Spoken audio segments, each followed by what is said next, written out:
I was standing in the hallway, dripping wet from the rain, clutching a small paper bag with a brand new pair of sneakers inside. They weren't flashy, just simple, sturdy black ones with Velcro straps because Liam still struggled with shoelaces. He was 7, growing fast, and his old ones had holes at the toes. He'd tried stuffing tissues in them for weeks to avoid asking me for new ones. The second I opened the door to my parents' house, I regretted it. "You're late," Mom snapped from the kitchen, not even looking at me. Dad looked over his newspaper with a sour face. "You better not have forgotten the envelope." I swallowed. My clothes were soaked. My fingers were cold, but the bag in my hand felt heavier than anything I'd ever carried. Please subscribe to our channel and tell us in comments, from where are you watching this video? I didn't bring the envelope, I said quietly. Silence. The kind that makes your stomach knot. Mom came around the corner slowly, wiping her hands on a towel. She looked at the bag. "What's that?" I didn't want to answer. "What is that?" she barked, grabbing the bag out of my hands. When she saw the shoes, her face twisted like she'd just seen something disgusting. "You bought shoes?" she hissed. "For Liam," I said. "He needed them, his old pair." "You selfish little brat," she screamed, flinging the bag across the room. The shoes skidded across the floor. "We told you weeks ago, your sister needs that money for her honeymoon. The resort needs a deposit." Dad stood, folding the paper like it offended him. "You always act like your son is some prince. He's a mistake, just like you." I blinked hard. My wet hair clung to my cheeks. "I work double shifts," I whispered. "I've paid for every birthday, every uniform, every school lunch. I've never asked you for anything." "And yet you still disappoint us," Mom snapped. "She's not family," Dad muttered, walking toward me. "She's an embarrassment." Mom moved faster than I expected. She slapped me across the face so hard my ears rang. "I didn't even cry." Dad grabbed my arm, yanked me toward the table, and slammed me into the chair. "You want to act like you're better than this family?" he growled. "Then maybe we should teach you some gratitude." The belt came out. "Not for the first time in my life." And I sat there, biting the inside of my cheek as they beat me, not in rage, but coldly, methodically, for buying my son a pair of shoes. Afterward, Mom tossed a bag of frozen peas at my back like it was a favor. "Your sister's wedding is in a month," she said. "Fix your face by then. We need the photos to look nice."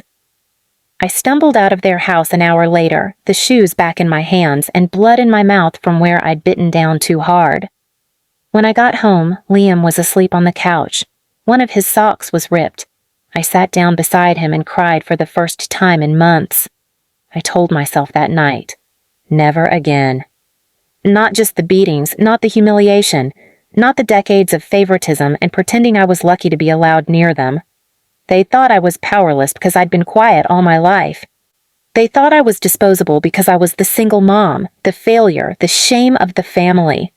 They had no idea that every scar they'd given me had turned into steel. And they were about to learn what it felt like when the girl they beat down stood up. I started quietly. Not with yelling, not with revenge fantasies. Just movement. The next morning, I dropped Liam off at school and drove straight to a job interview I hadn't told anyone about. A second part-time cleaning job. Nights at a downtown office building.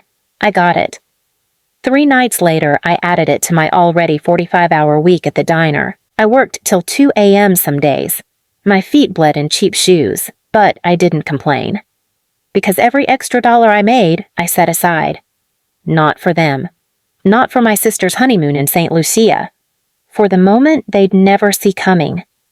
And it came faster than I expected. It started at my sister's bridal shower 2 weeks later. I'd tried to opt out, told them I couldn't make it because Liam had a school play. Mom sent me a picture of her middle finger with the caption, "Show up or don't come to the wedding." I went. The second I walked into the hall, dressed in the same black dress I wore to every formal family function, I felt the tension. They had me sitting by the food table, far from the bride, far from the family photos. "She didn't even bring a gift," I heard one aunt mutter. "She bought shoes for her son instead," my cousin whispered. unbelievable. My sister, Crystal, stood in a glittering white mini dress opening gift after gift. Crystal, the same girl who once pushed Liam into a kiddie pool and laughed when he cried. When she saw me, she didn't even fake a smile. "You can go now," she said, loud enough for everyone to hear. "This part's just for people who actually contributed." People chuckled. I stared at her, then my mom, who gave me that smug shrug she always gave when she wanted to say, "Well, she's not wrong." Then I walked out, quietly, calmly. But something in me snapped that day. That night, while Liam slept in our tiny apartment, I took out a notebook and started writing everything down. Not just about the shoes, about everything. About the time Dad made me sleep outside in 8th grade because I talked back. About how Mom used to hide my report cards so they could pretend Crystal was the only one getting honors. And I started taking photos too. I dug out old ones, Liam with a bruise from the accidental elbow Crystal gave him. Liam sitting at family Christmas with no presents, while Crystal's dogs wore matching sweaters and opened luxury pet treats. But I didn't stop there. I started asking questions. I called the resort Crystal had booked for her honeymoon and casually inquired about the cost of the presidential suite. I pretended to be her assistant. $12,000, prepaid in full, by a check written in my name. I froze. They'd forged my account info. I hung up, hands trembling. Then I walked straight to my bank and confirmed it. My parents had pulled money out of an old joint account I'd forgotten about, left over from when I was a teen. I'd never closed it. They'd used that account to make the transfer, thinking I wouldn't notice. The bank said there was no recourse unless I filed a legal complaint.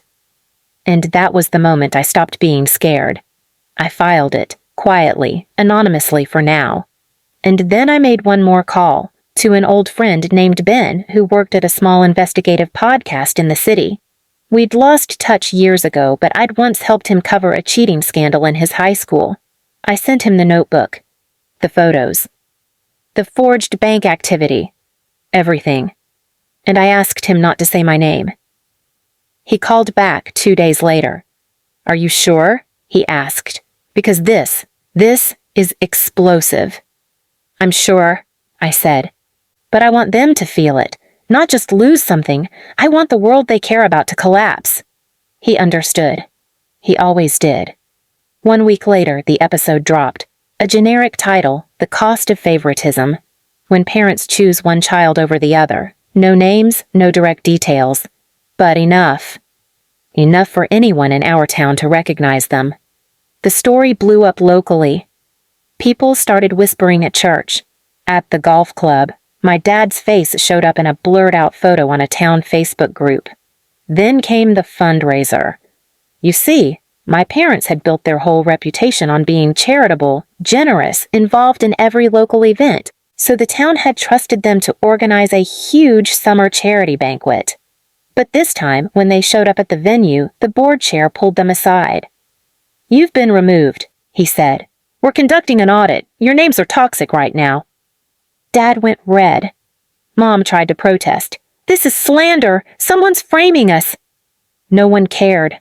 The whispers had turned to distance. Their friends stopped returning their calls. Their golf club reconsidered their membership. Crystal lost a brand sponsorship she was supposed to get from a local boutique for her honeymoon blog launch. She cried on Instagram, begging followers to stop sending her hate mail. Please subscribe to our channel and tell us in comments from where are you watching this video? I didn't say a word. Not one. I just kept showing up to work. Smiling. Living. Watching. Until the week before her wedding. I received an invitation in the mail. Not addressed to me, addressed to Liam. Inside was a note. "He can come if you stay away. Your presence would make it uncomfortable for the real family." I sat at the table with Liam as he looked at it. He asked softly, "Mom, am I not real family?" I didn't cry. I held his face in my hands and said, "You are my entire family." And that's when I knew what I had to do. Not expose them. Not ruin them, but remove them. From our lives, from our hearts, from our future. The day of Crystal's wedding, I didn't cry.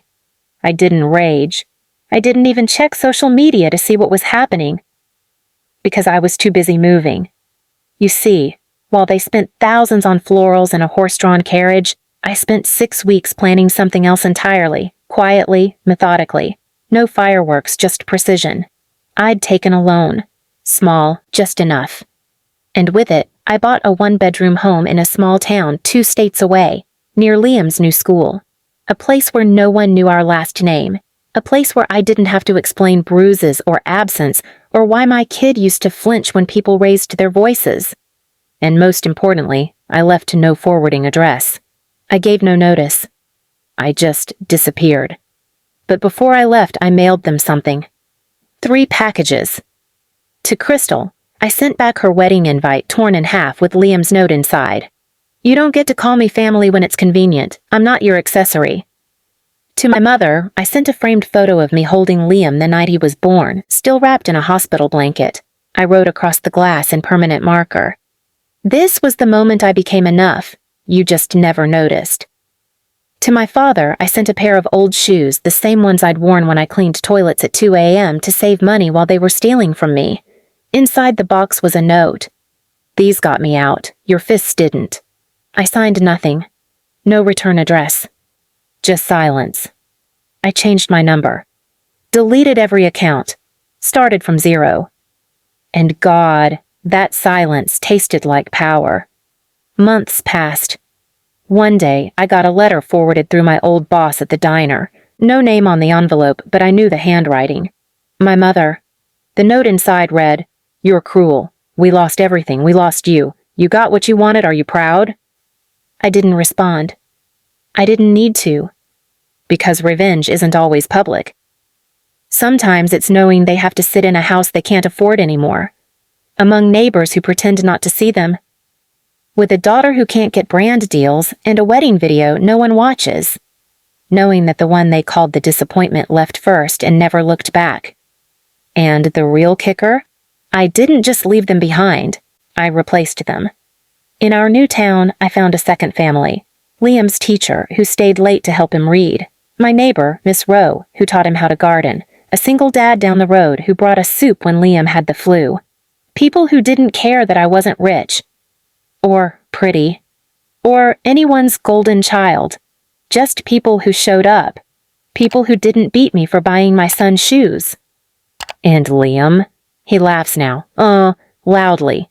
Boldly. Without looking over his shoulder. He lost a tooth the natural way this time, playing basketball and grinning with blood on his lip. And when I asked if it hurt, he smiled. Nope, this one's just part of growing up. I smiled back. Because that's the difference. Growing pains versus pain inflicted. I left the people who hurt us behind. And I didn't ruin them with drama.